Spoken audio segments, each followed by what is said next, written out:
Hi everyone, I'm Kate. Welcome to my YouTube channel. This is a space where I draw tarot cards for the collective, look into the collective energy, and help you navigate those really challenging transitionary times into the Aquarian age. So in this video, this is my first ever video, so subscribe. There's a lot more to come. In this video, I'm looking into the month of November post-election, post 11/11, what's happening, what's going on. The cards for the collective that showed up is the Death card and the Eight of Cups. The Death card is a really interesting card because everyone freaks out when they get it in a personal reading, but let me tell you, the Death card is actually one of the best cards you can ever get.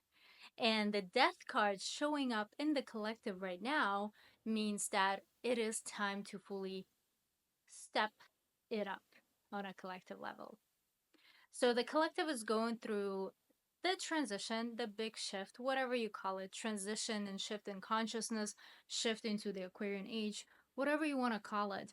But with a death card, there's also that aspect of letting go, closing off, closing a door or a gate to the past and fully releasing it. Essentially, the death card is about preparing for novelty to come into your life. It's all about releasing, letting things go, shedding, allowing things to go when death knocks at your door. And I know this is not the best thing to hear when there are things that you're clinging to, things that we attach to. We're human beings. We don't like letting things go. We don't like releasing people. We don't like releasing objects. It's a difficult one to acknowledge. Everything that's been happening politically in the world, it feels like we're going through a time of complete crumbling of morals, of values, crumbling of humanity in general. And that feels like a death card moment, but, or even a tower moment, honestly. But what is happening right now is the death of the old ways. And the death of the old ways always comes with a lot of turmoil. It comes with personal and individual turmoil. It comes with aspects of your life falling apart, spheres of your life falling apart, the patriarchy falling apart, the old systems no longer working, no longer functioning the way they did for the past centuries. And we're really seeing that slowly emerging. For the past 5 years, these things have been cooking. This big transition, this death card, the death on its horse, it's been heading towards all the old institutions, old structures, old ways of navigating our lives, navigating our reality. So, this is also a time to look at your life and ask yourself, where should I be closing the door? Where should I be preparing for an upheaval or a restructuring, deconstructing? I like the word deconstructing. What are we deconstructing? We are deconstructing hierarchical perspectives, we are deconstructing hierarchical systems. It will take a while. I'm not saying the patriarchy will just come down and we're all gonna end up in this utopian world in 10 years or 20 years. No, it's gonna take probably a whole century, right? If not 2 centuries. But this is a very potent, energetic moment for all of us. Being alive in this time is crucial for us because this is the beginning of a big, big transition, all right? So, with the death card, where you preparing for things to change on an individual level, the microcosmic level, right? That always mirrors the macrocosm. So, if there's anything that you're fighting, externally fighting, you're trying to fight someone externally, maybe it's a political party, maybe it's a worldview, maybe it's an enemy that you have just invented, right? If you're fighting anything externally, can you see it as a mirror of your inner world? Big message here. All the people that you are avoiding to interact with, all the people that you have set aside in your life, and I'm not saying you should return to toxic relationships or toxic friendships. No, absolutely not. But any way where you are judging, throwing missiles at symbolically, um, having declared war on someone or a group of people, how can you acknowledge them as a mirror of yourself? How can you see that, oh, there are aspects of myself in that group of people, in that one person that I really don't like? And recognize those aspects of yourself within them. And mind you, I'm not saying mend your relationship with them and become friends with them and just accept them for who they are. We're not doing all of this, all right? Just a side note here. That's just a message that's coming through as we're looking into this card. The death card is all about also the thinning of the veil. The thinning of the veil. That means the collective is having more of an experience of other realms. Maybe a connection to the ancestors, maybe a connection to the divine orchestration of this experience, this human experience. Is the veil thinning and the veil slowly dropping as well?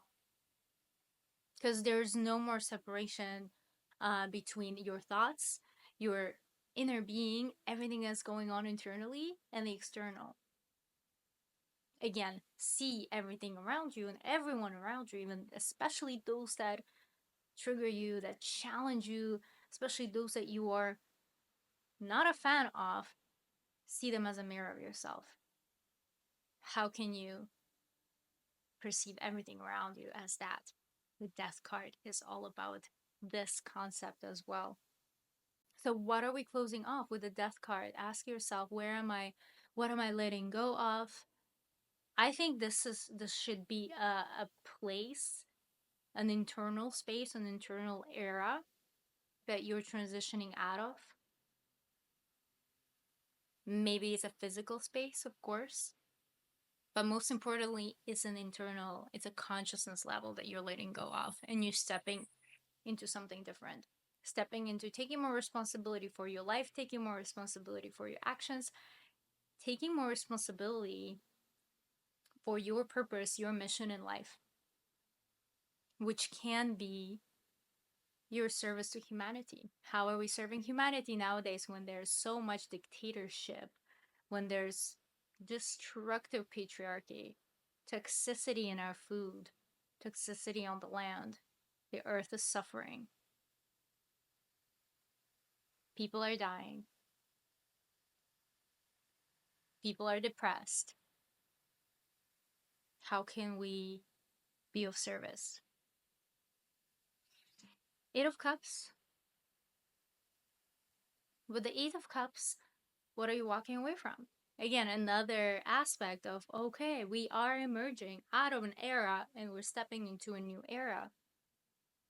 Where are we going? This guy is off to the mountains. And he's leaving. There's no drama, there's no burning bridges, there's no burning towers. It's just walking away. So close all the portals that you need to close. Is it you needing to go back home and make peace with a couple of family members? Maybe that's your portal to close. Is it you making amends for someone that you've hurt once upon a time? Yeah, do it. Is it you finally leaving that job or that situationship that's so toxic to you? Walk away, but no drama. Just closing a portal, knowing your worth, knowing your boundaries, and venturing off into the unknown. And this is kind of where we're moving into as a collective, this unknown. And I think there's something so exciting about the unknown, because in the unknown, and when everything crumbles and everything crashes down and everything is destroyed, I'm dramatizing here, right? When everything is like seemingly destroyed and blah, blah, blah, blah, we get this clean slate. And what I love about the clean slate is that you can build anew, is that you can build a new culture, a new way of being, a new way of perceiving the world, your life, a new action plan. This is why transitionary spaces are so yummy. I personally love transitionary spaces, and I was stuck in transitionary spaces, have been stuck in transitionary spaces for a very long time. Being a Scorpio, 5 placements of Scorpio in my chart. Transitions are just everywhere for me. And it's such a place that I know so well that I love sharing the magic of transitionary spaces. So whenever I do tarot readings with my clients, or I have students show up and they're like, okay, I'm going through this phase and I'm terrified because it's a transitionary space. I don't know where I'll be on the other side. Walk into the unknown. Open yourself up to the unknown. Some of you might know the card of the Fool, the tarot. And the Fool is, he opens his heart and he walks off the cliff or whatever he's doing. At least it looks like he's walking off the cliff with his little dog. This is how we should be walking into the unknown. This is the only way we can foster and open a portal of trust and harmony, when we walk into the unknown with trust and openness. No matter how uncomfortable this is, no matter how much we freak out in the process, it's important to walk into the unknown, trusting the process that awaits us, trusting the challenges, trusting the beauty, the new encounters. So, being faced with the unknown, obviously, make sure you have your support. Nowadays, with the Eight of Cups and the Death card, these are some heavy cards, okay? Not everyone can just easily be like, okay, yeah, like November, December, the end of this year, everything that happened this year, in these past 4 years, how do we find inner peace? How do we find peace in general? How do we find peace of mind when there's so much going on? How do we find spiritual connection when people on this planet are dying because of some shitty war a bunch of dudes started? It's very difficult to navigate that. But it's that sense of trust in the little actions that you do in your everyday life that matter the most. So we are moving into the era of the unknown. I think 2025, I haven't looked into 2025 yet.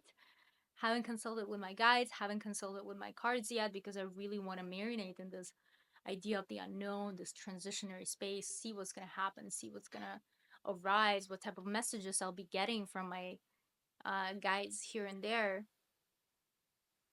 But it seems like this is the end of an era, whether good or bad. I don't believe in good or bad right now at this point of our human evolution, but whatever is happening is really helping us step it up.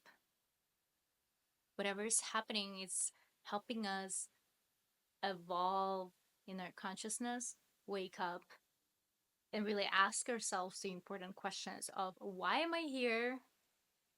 How am I serving humanity? What is my mission? And your mission can be baking bread. It doesn't need to be you at the, in the trenches fighting. As long as you find truth in your mission, and as long as you find fulfillment in your mission, then you're doing something. So this upcoming month, I mean, we are already mid-November, right? These upcoming 2 months, the end of the year, consider this message for the end of the year. Allow yourself to open your heart to the unknown. Even if it feels like you're gonna die, I'm sure you're not gonna die.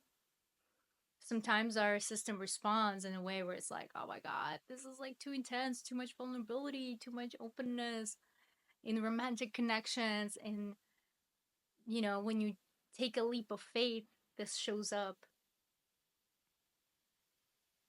When you change paths suddenly and you decide to choose something different, something that's less suffocating, for example, your mind gets in the way and your mind is like, you're gonna die, but don't, you're not gonna die. Okay. These are the two cards that showed up. So I'm wishing you best of luck with everything, all right? I hope this helped you gain some clarity, and I hope this helped you remember that first and foremost, we are constantly stuck in the unknown.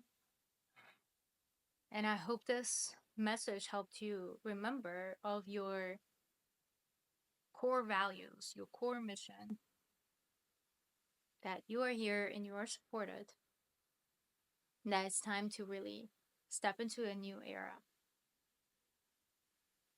All right, dear ones, subscribe if you're interested in this type of topics. I'll be uncovering a lot more. Thank you for watching, and I'll see you soon again.